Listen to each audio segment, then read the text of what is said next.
Bwana, hivi ulisha kujiuliza kwa nini unamuita mtu bosi? Kwa nini unamuita mtu kiongozi? Kwa nini unamuita blow?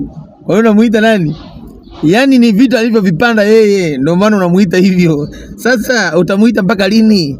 Hebu tafuta vitu vya wewe kukuita kiongozi, kukuita bosi. Ni kazi ngumu sana na muita bosi hata umri ya muendani yani. Jiulize, mimi binafsi mtu nikimuita bosi najiuliza mara mbili mara tatu, kwa nini nimemuita bosi? Mbona ana ngozi nyeusi kama ya kwangu? Mbona sio mzungu? Mbona tumesoma naye? Kwa nini namuita bosi? Kwa hivyo kuna vitu vya kufanya. Hebu wekeza kwenye ardhi, wekeza kwenye ardhi. Wekeza kwenye ardhi utakuja kunishukuru. Wekeza sana kwenye ardhi. Acha kuwekeza baa. Acha kuwekeza kwa wanawake wenye matako. Acha kuwekeza ovyo ovyo. Acha kuwekeza wanawake walokatika chini wanene juu mbamba. Acha kuwekeza huko. Utakuja kunishukuru.